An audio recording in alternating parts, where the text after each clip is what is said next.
and that is the tribe of Libra. The resonant polarity with Aries. So as I was mentioning that the definition of Aries is knowing yourself through yourself, and then having a mission and purpose statement. Libra knows itself through others, or the other or others.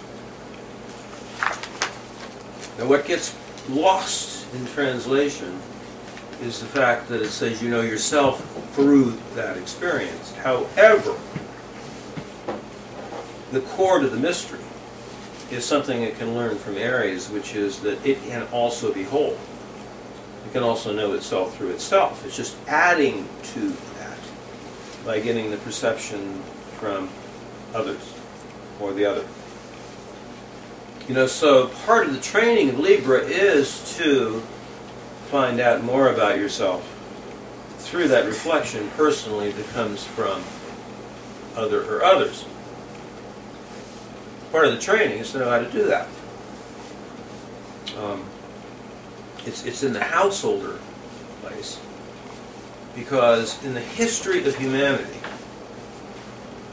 it is within the Libra Mystery School that all the ways human beings throughout the ages have attempted to form institutions, structures, ceremonies around bonding have taken place. Bonding is a Libra word. So, for example, at one end of the spectrum would be ancient and still present in certain parts of the world, the way of doing what we call today arranged marriage. You know, we're based on class, caste, economic status, sometimes even in some cultures using astrology. It would be determined at birth, if not before, who you would be with. And then that would become the foundational structure for the culture. In the defense of arranged marriage, actually there were certain advantages to that, and actually it kept a culture pretty stable for long periods of time. It did not have the interference of things like romantic love or pop culture or things like that. So, from that end of the spectrum, it was a foundational structural element of a culture to last from one generation to the next. At the other end of the spectrum would be all the highest ideals human beings have held throughout the ages, of things like twin flames, soulmates, the highest expression of romantic love through the divinely intended partner.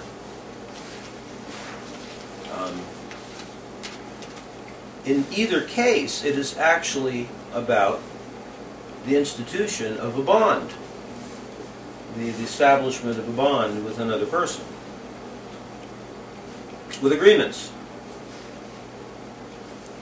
In between those two ends of the spectrum would be so many different things, you know, like from the average, whatever culture's average version of a pair bond would be, or what marriage would be, to weak versions, very weak versions of defining who you are by who you're with, not being okay unless you're with someone,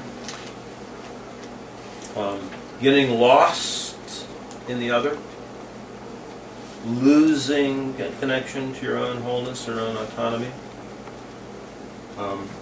So, you know, in the minefields of Libra, which means the history of Libra, would be getting lost, losing a center, following the traditions the culture says, which might be contrary to what your own experience would be. It's, you know, like, well, you're not okay unless there's a husband or wife on your resume, down to a kind of another version of it, which would be, I gotta have a partner, I gotta have a girlfriend, gotta have a boyfriend, I gotta have somebody on my arm. Interestingly, there is a fairy tale that comes from the Libra Mystery School that a great number of people in contemporary culture buy into. And that's the fairy tale that states that when you're born, you're 50%. And the other 50% is out there somewhere. If we could find the other 50%, we'd be complete. My own parents' generation had ways of describing this. Meet my other half. Or meet my, sometimes, better half.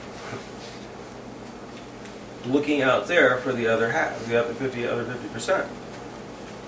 Now, my choice here is not to be really that harsh about that fairy tale, because in more recent times it has motivated people who are free electrons or even renunciate types to find out more about themselves through personal relationship. This can be a good learning. You can, in fact, get value in learning more about yourself through another.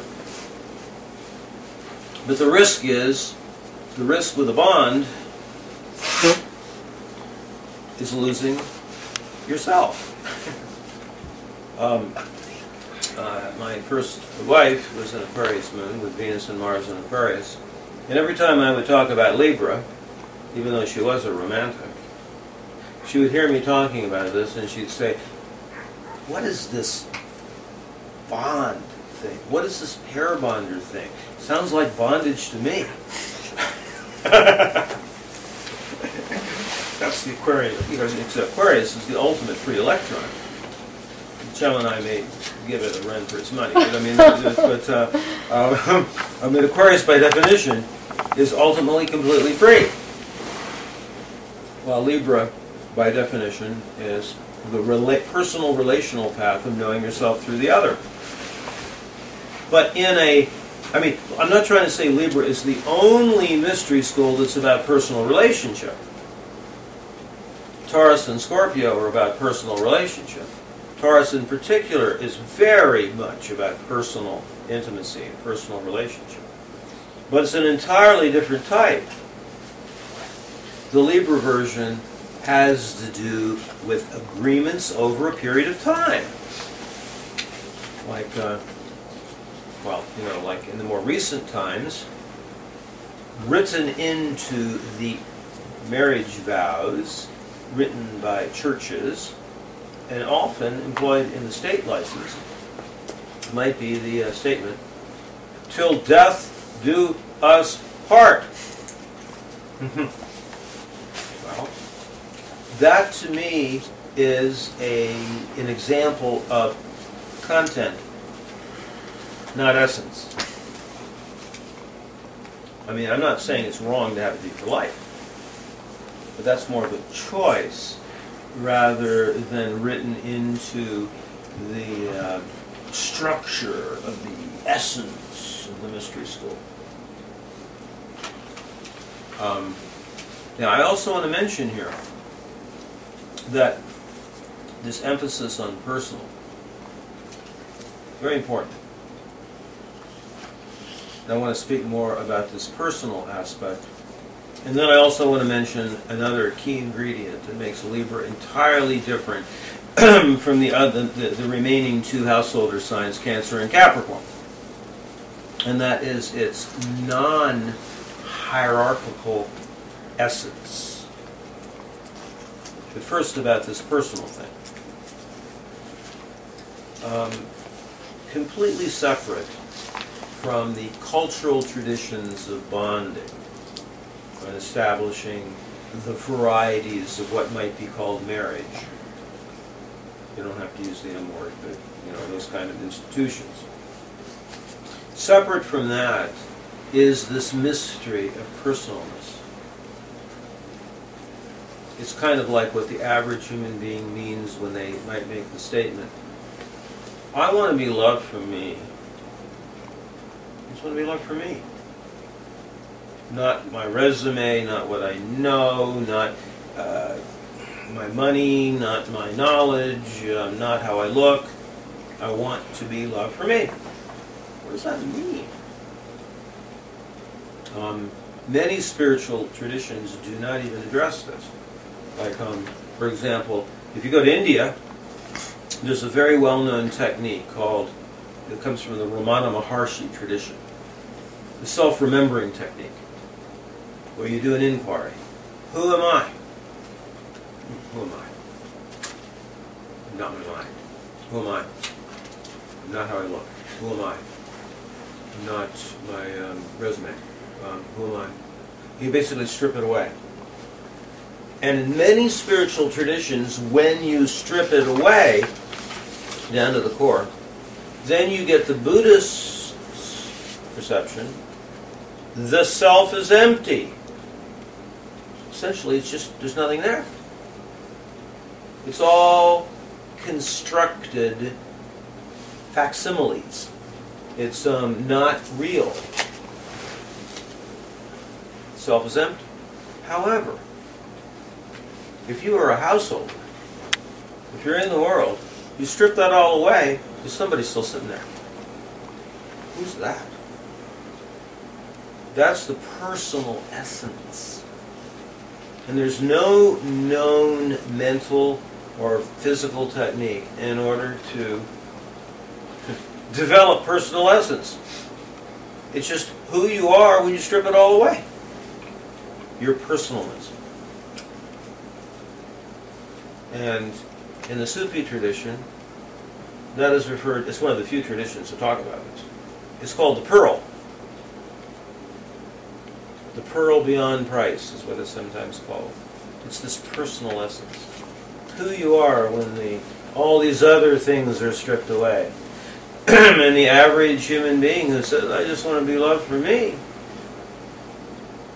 You know, it's kind of, it's the words of the song that's my favorite Libra song. The greatest thing you'll ever learn is just to love and be loved in return. That's what I'm referring to here. And that is really in the Libra Mystery School.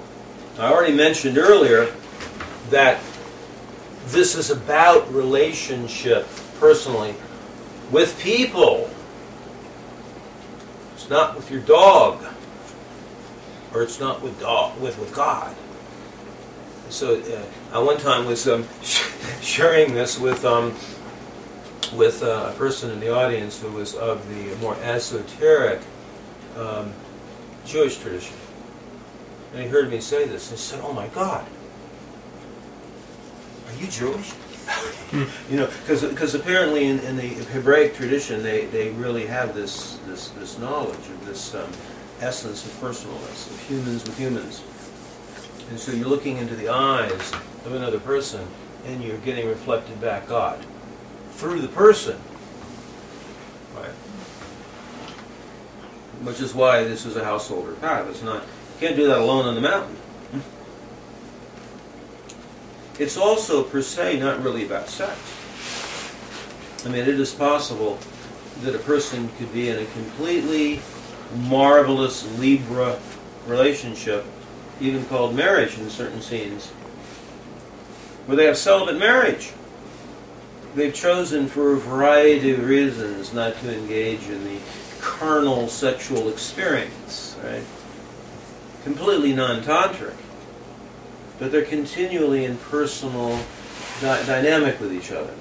You know, they're continually, in a sense, processing their relationship with the other expression of God in that person they're with. That makes sense what I'm sharing here? I mean, we're just giving the essence of Libra. Now, clearly, if someone has a bunch of Libra with also a bunch of Taurus and Scorpio, well then, you know, we're not looking at celibate marriage. But the essence of Libra is not about sex, it's about that personal relatedness. Over time, with agreements. So it's not like, okay, we're intimate tonight, and then there's not a continuation the next day. So it's that kind of thing. I'm with you, you're with me, and we make an agreement. Now, there are Libra versions that other cultures have known. Like there is the pre-Christian tradition called hand fasting. And in that, it's a very interesting tradition. In that tradition, two people would come together and they would have a commitment for a day in a year. And they were a bond for a day in a year. And then following a day in a year, they would assess the situation. And then you can have to make an agreement. You can say, well, okay, I want to continue. Then it becomes for the duration, whatever your intention was to be together. It could be for life at that point. But you have a year and a half to have a trial pair bond, I guess you could say. This tradition shifted after agriculture took over the Neolithic, at which point they needed to have more and more and more children. So therefore, hand fasting then took on an additional connotation, and that is that it was really important for a man, for the woman, for the two that chose to be together, that it could produce children. So the year and a half was designed to see whether or not it was a viable match. And they didn't have children. And if they, And they didn't. If they didn't have children after a year and a day, if the woman was not pregnant in that year and a day, then there was a complete acceptance of the fact that you wouldn't stay together. I guess the remnants we have of that are engagements. And, sometimes people will be engaged for a year or 2 years before they actually get married, which is kind of that carryover from the trial period of the... Yes. Yeah. So was it pregnancy being the determining factor? If she was not pregnant, they would split, and if she was pregnant, they would stay together? Actually, for my research into this, these are traditions that were still going in places like Scotland until 150 years ago. Oh. Even the church sanctioned it for a long period of time. Actually, after a year and a day, even if the woman was pregnant, you could still choose not to be together.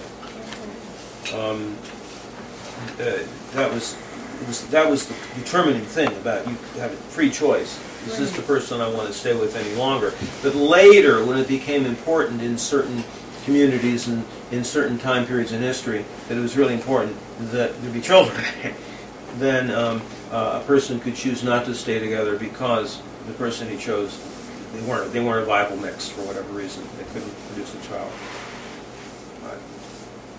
So anyway, I'm just using, this is an example of how content is different than essence.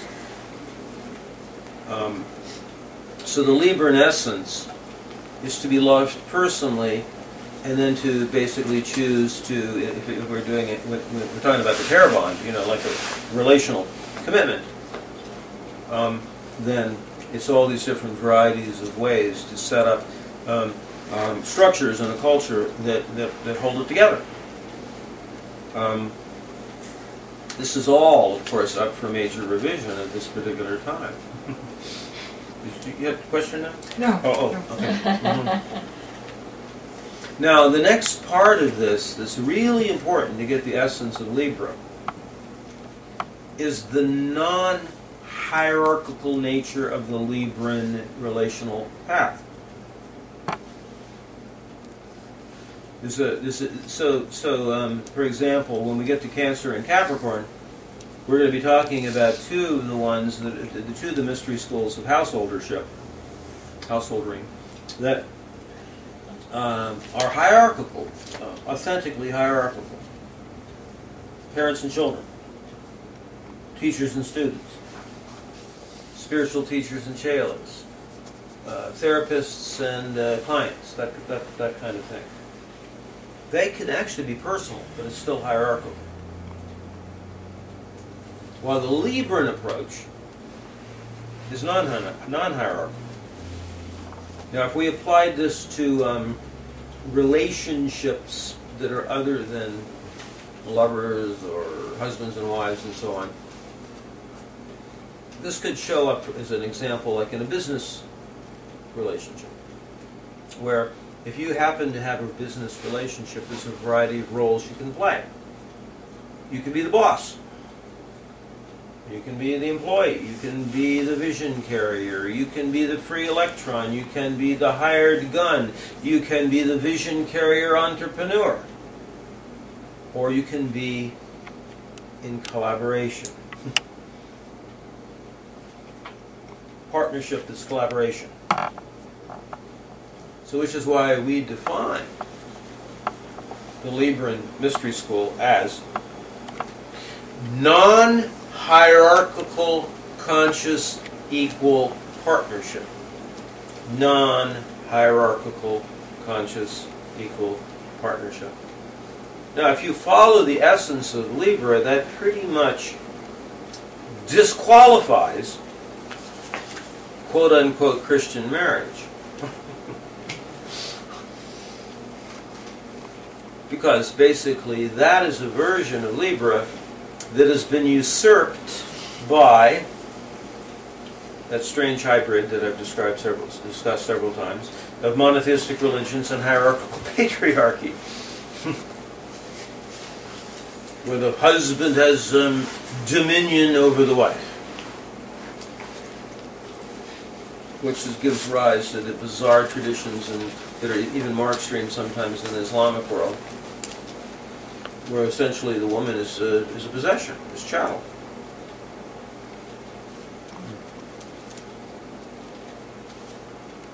Most of those things come from patriarchal biases, the dethroning of the feminine principle.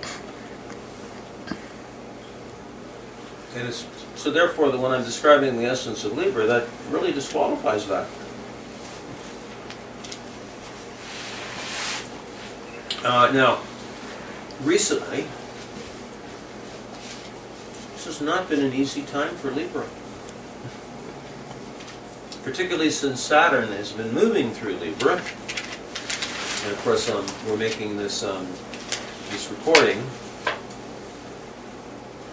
circa 2011, when Saturn is kind of in the middle, nearing its passage through Libra. If this is being listened to when Saturn is moving through Scorpio, then we can't use this as the specific example. But during the time that Saturn is moving through Libra, what we're discovering is that any form of relationship out there that is using the old paradigm is hitting the wall.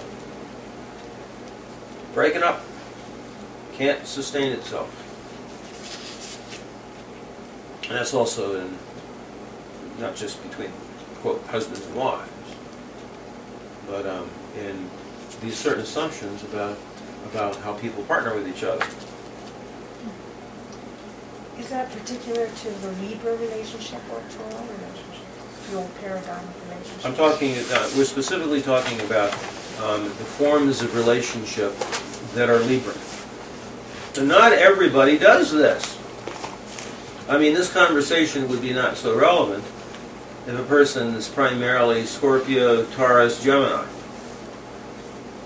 I mean, just as if you listen to Aries, you don't have anything in Aries.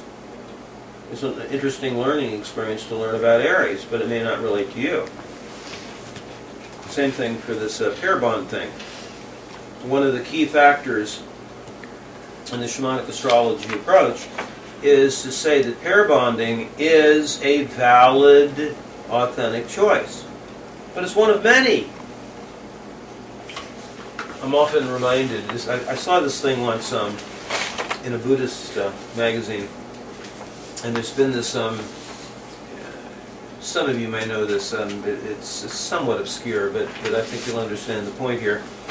There has been in the spiritual traditions a way of talking about essence through the statement, you know, about human beings and about animals. And the question is, does the dog have the Buddha nature?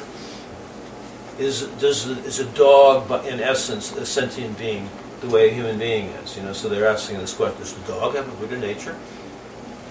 And so the joke, the sort of caricature of that, the allusion to that was in this Buddhist magazine where there's two Buddhists that are talking to each other, and one says to the other, Does the human being have a pair bond nature? The standard narrative is that we do. That in fact that is the definition of a human being. In fact, the mainstream anthropologist believes that that is really the case. That we are a pair bond species. Recent research suggests otherwise.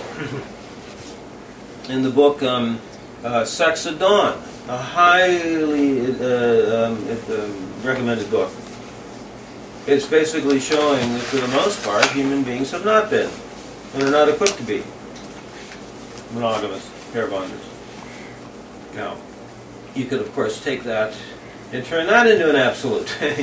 You know, that it's an aberration to be a pair bonder. No, I think it's more along the lines of everything about human beings, kind of right in the middle. Are human beings vegetarian? Or are they carnivore? Actually, the length of the intestine is kind of right in the middle. You know, there's some animals that can only be carnivores. They will die without meat. And there's some animals that cannot survive on meat. But we're right in the middle. We have a lot of choices. So part of the project of shamanic astrology is really to be able to perceive what is your authentic expression. There are plenty of people who, I'm a pair bonder. All I want is a monogamous committed relationship. That's the only way I'll ever be happy. Until they strip away their cultural conditioning or other things, or maybe the judgment that comes from their lineage, to discover that in fact that's not true. But it could just actually be the opposite too. There are people who have a natural ease at being polyamorous, or that's not the only other alternative. You know, a person could be not interested in relationship at all. So what if they have Libra rising? Or Mars or Venus in Libra or something like that, or planets in the 7th house? Then it is, in fact, an investigation of pair bonding. Wow. Then it becomes an authentic, progressive choice. And so, from that perspective, that's what we're talking about Libra. This is, it gets really tricky when we talk about Libra, because then all of a sudden people start sweating a little bit, you know? You know, it's like, God, we're getting to, what is the essence? You know, doesn't everybody want that? I can remember, I was giving this workshop about I'm giving a relationship workshop once, and I'm going through all the choices, all the different approaches to partnership and relationship and sexuality and intimacy that the world does, that humans do. And at the end of the workshop, this extremely fierce, strong-willed woman comes up to me, like just inches in front of me. Now, Daniel, I really, really enjoyed that workshop.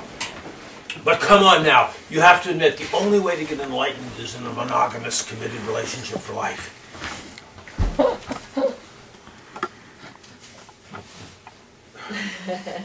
And so what my response was, I'm glad you enjoyed the workshop. Inside I'm thinking, did you actually hear what I had to say? And then I said, well, I get that's your experience. But that just gives you an example of what you face with this material.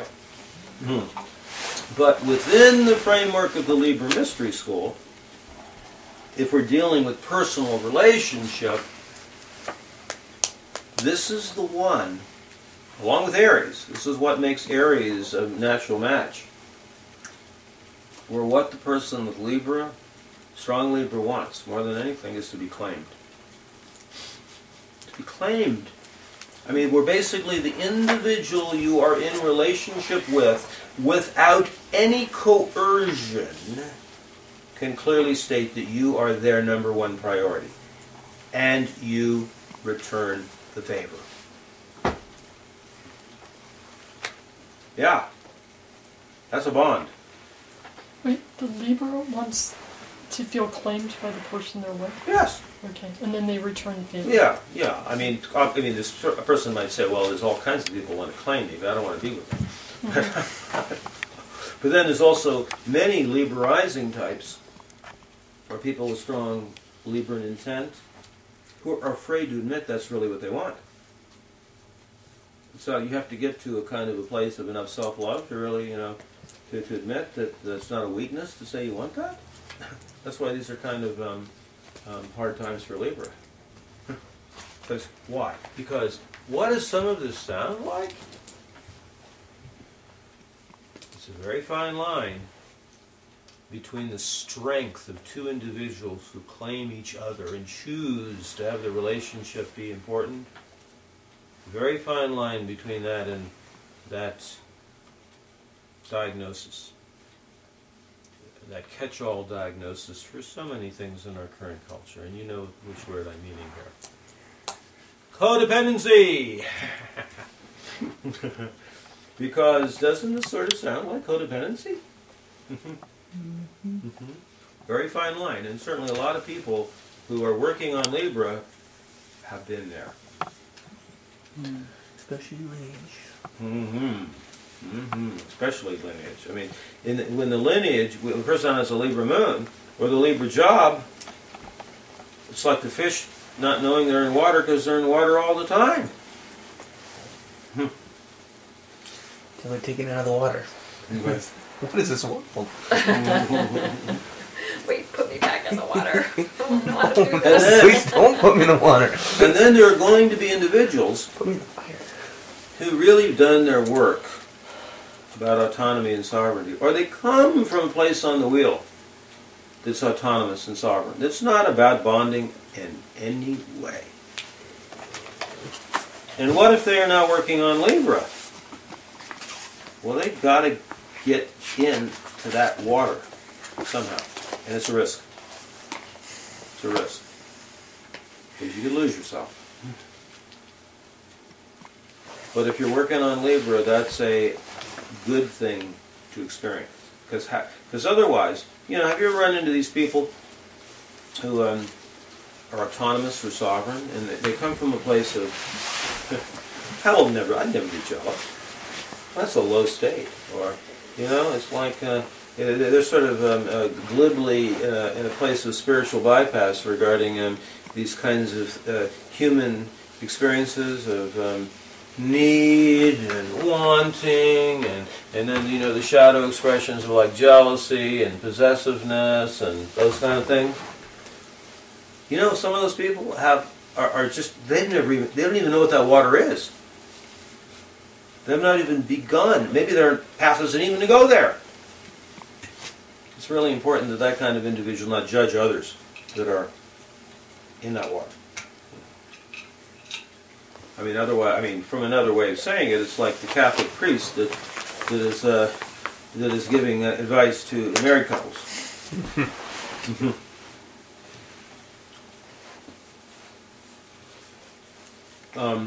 Anyway, am I making sense in the description of this Libra place? The gods and goddesses of Libra. The goddess for the Libra Mystery School, the Greeks knew as Hera. Hera. The Hera story is really interesting. Hera starts out as an Amazon, an autonomous sovereign individual. She chooses the great man. She said, I'm going to do a Libra experiment. I'm going to get married to this dude, and he's the king. And so maybe she thinks also that if she marries the king, she has certain advantages to be married to the king. But she also, from a spiritual perspective, really did want to work on conscious equal partnership. So we have all the stories of, Hera being the jealous, angry wife. Well, why not? She's married to a guy who's on the road all the time, doesn't honor his vows, and certainly isn't interested in working on the relationship. Well, today, in women's spirituality, Hera is the symbol, and by the way, Hera is Juno. So the asteroid Juno is the same being. And so she represents the highest ideals of conscious equal partnership. Now, there's also a shadow side of this goddess, which is basically a person who marries the great man to get the benefits of being married to the great man.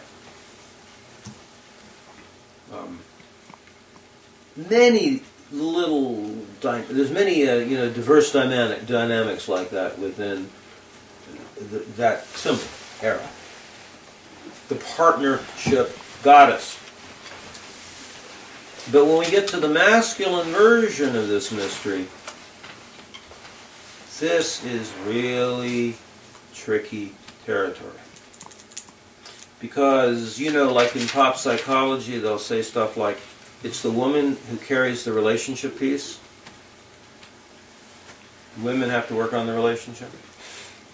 Or another example of this, even in some of the more advanced relationship workshop leaders, men now I'm speaking of. One of them is named David Data, and in one of his books he makes the statement, it is not possible to have a successful relationship for long between a man and a woman if the man is more into the relationship than the woman is. A woman does not really respect that type of man.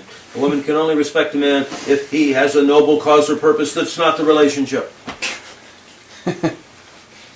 Right. Isn't that interesting? Now, I think that is true for some men, but it certainly makes a lie, of some women too, but it makes a lie of the Libra archetype. Because the Libra male is the partnership god, for whom his greatest source of inspiration and strength is working on the relationship. And frequently this man works on the relationship more than the woman does. Part of the problem in our culture with this is that in the three mythic systems that underlie our culture, Judeo-Christian, Greco-Roman, and Celtic, there aren't gods of partnership. Plenty of goddesses have something to do with relationship, but not gods. So this is really the challenge of the Libra archetype for men. And of course it's replete with the weak versions.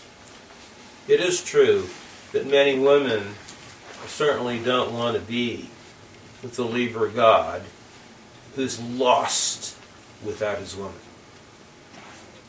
or who in a weak way must be identified with the woman on his arm at every moment. So that's part of the challenge to this one. So it's partner god. The version of the masculine wants to work on the relationship, and often is willing to do that more than the woman is. But of course, the ideal is collaborative, where both individuals are considering the relationship process to be the most exciting and amazing thing. Process-oriented relationship. I've already touched on the the variety of different shadow expressions for Libra, the minefields.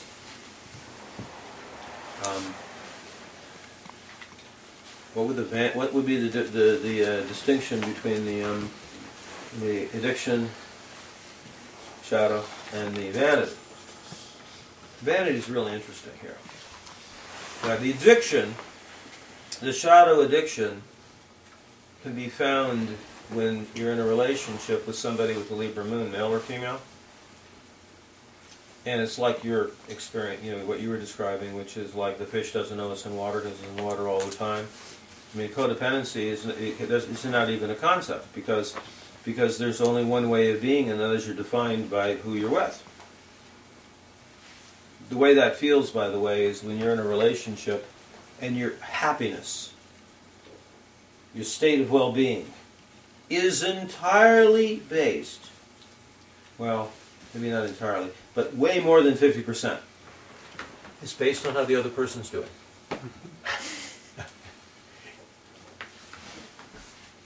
It could be unbelievably revelatory for a person who has that Libra problem to discover what they're like without that. Jeez, my whole life up to this point was based on what she was going through. How is she at this moment? She likes me today. Oh, maybe I'll sleep tonight. Oh, but God, what's that? What did she mean by that look in her eye? What's she thinking about right now? And you happen to be going to the store, you know? And what's she doing at this moment, you know? This is a human state. It's not about men and women right now. Okay? You know what I'm talking about. Oh, yeah. That's the addiction. Now the vanity is that occasionally you can be in a relationship with a person with a lot of Libra, and the person assumes they're a relationship expert. And according to the books, according to the vows, according to the mental framework on what a good husband or what a good wife is, boy, they're perfect. Boy, are you ever lucky to be with me. I'm not with anybody else. You're my main commitment. I'm doing all the duties of a husband or a wife. Damn, I'm good. And generally, partner will have therapists they go to, will have friends they talk to, and you should hear what they have to say. This person never listens. They're a know-it-all. They're locked into their mental view of their perfection as a partner. Often, also what happens is that this Libra Moon person can actually seduce the therapist into the story. You know, it's like, what are you complaining about? You've got a great husband. So that could be thought of as, because the person is really good on a technical level, on a mental level, of being a good partner. Usually they're corresponding to the old paradigm. They're not working on it though, that's for sure. They don't need to work on anything because they're already the master.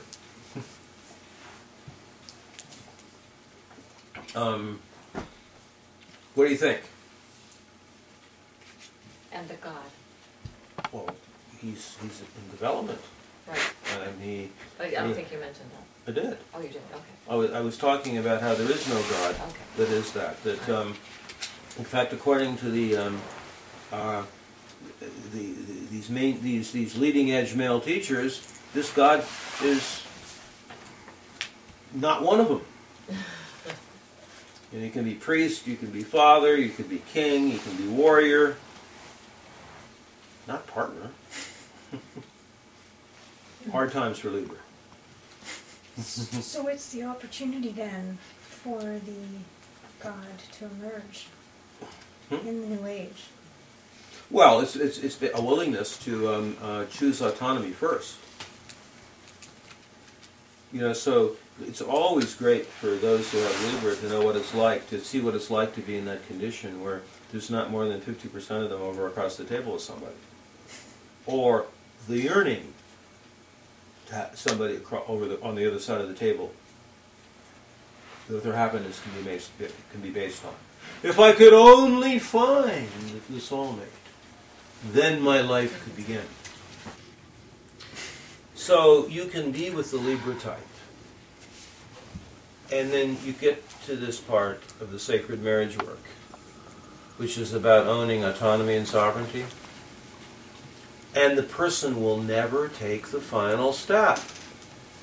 Because a person will be absolutely certain that if they 100% chose autonomy, I don't mean you're on your own as a compensation. It's easy to get comfortable with being on your own as a compensation. You know, all right, I guess I can handle being alone. But to actually choose it, choosing autonomy. And the reason why the Libra type has a hard time doing that is because they're absolutely certain that if they went all the way to choose autonomy, they'll never have a partner. That's like letting the universe know that they're going to be alone. Nothing could be further from the truth. In fact, it's the criterion for having a great relationship. Because if you've got Venus or Mars in Libra, planets in the 7th house, or Libra rising, and I could also say Aries rising, I mean, if you've got that axis, you've already intended conscious equal partnership. You don't have to do any more trying. It's already the intent. So, what I'll generally say to a person is, well, how well is this done so far for you? You know, do you think by trying again, without choosing autonomy first, that it's going to be any better? Most people do. You know? Because it's a very deep fear that choosing it means you're agreeing to be alone, like forever. And it doesn't mean that at all.